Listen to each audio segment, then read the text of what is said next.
Well, what a surprise. We woke up this morning and found almost 6 inches of snow, but I guess it's much better than the 18 to 24 inches that had been predicted. This is Mary and my third year at the Sugar Beet Harvest, and this is definitely our hardest start yet. The annual beet harvest usually starting on October 1st. Today is snow and we've only put in 2 working days so far. This year is definitely more challenging than the wet harvest of last year, which ran into the early days of November. Our new discovery for this year is that the Walmarts in North Dakota do not have pharmacies, so cannot legally fill prescriptions.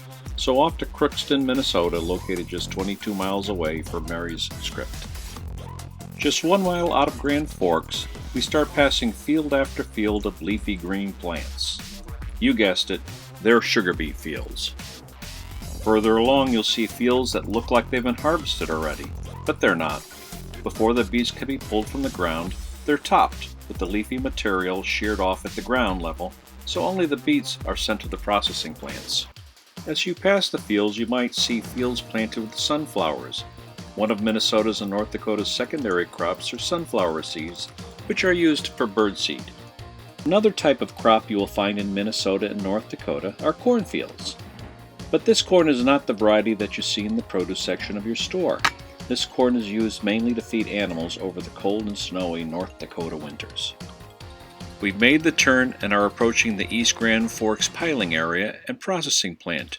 You will see us pass super piler number 11 followed by super piler number 9 with their small piles of beets far in the distance. You might wonder what makes the piler a super piler. Well, the answer is that the belt carrying the beets to the top of the beet piles are much wider than the 8 other pilers found in the yard. Soon you'll be passing a white building called the scale house. Here trucks entering the yard are weighed. The trucks will be weighed a second time upon exiting the yard after getting back their dirt, their final weight being the actual weight of the beets the driver has left. It will be hard to believe that when the harvest is completed, these piles will be almost reaching the access road in front of you. You are passing the end or the beginning of beet piles of number 8, 7, 6, and 4. Beet piles of 5, 3, and 2 are actually the buildings you pass by, where the beets are stored and allowed to deep freeze, keeping the beets cold into the warmer months of May and June. Any beet that becomes too warm will eventually turn soft and are unusable by the processing plants. And not to be left out, beet pile number 1 is far into the distance by the processing plant and cannot be seen in this video. Scott, Melissa, and I are stationed at piler number 7, which is located about halfway between super piler number 11 and piler number 4 on our side of the yard.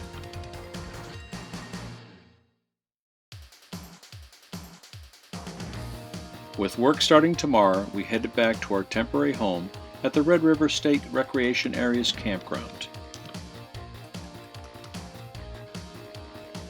In the distance, you can see the amazingly small piles of super piler number 9 and 11, along with the long stretch of pavement we will have to fill in the upcoming days. In order to keep the beets as cold as possible, the galvanized pipes you see in front of you will be placed at regular intervals in front of the beet pile. As the beet pile marches forward, more and more pipes will be placed regularly in front of the pile and will carry cold air blown through the pipes through the entire winter, ensuring that the beet pile freezes from the ground up for the entirety of the winter.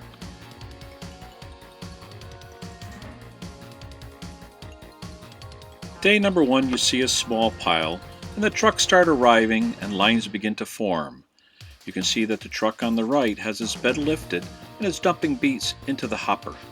The beets then travel up a series of 3 conveyor belts.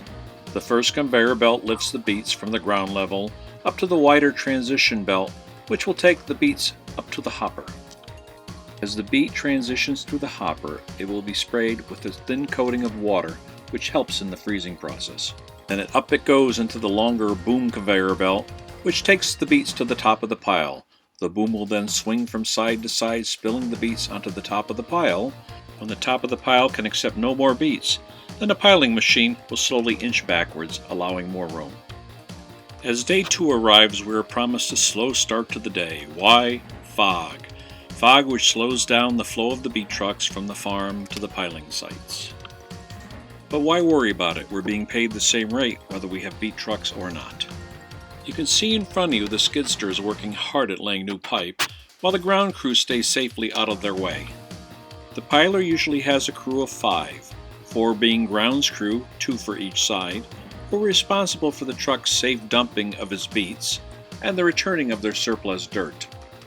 As evening arrives and the approaching end to our first day, the moon greets us overhead. The beet harvest is a 24-a-day operation, with there being 2 12-hour shifts working 8 a.m. to 8 p.m.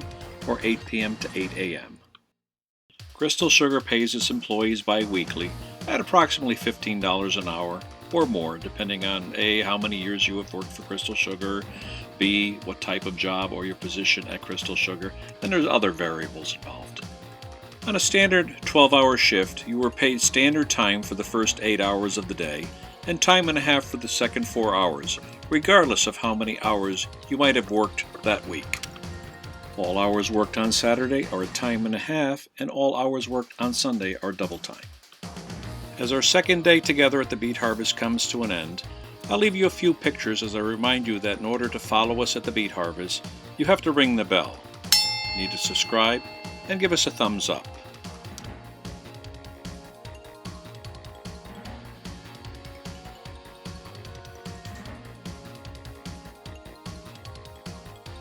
This is used for outdoor staycations. Let the road take you safely on your journeys across America.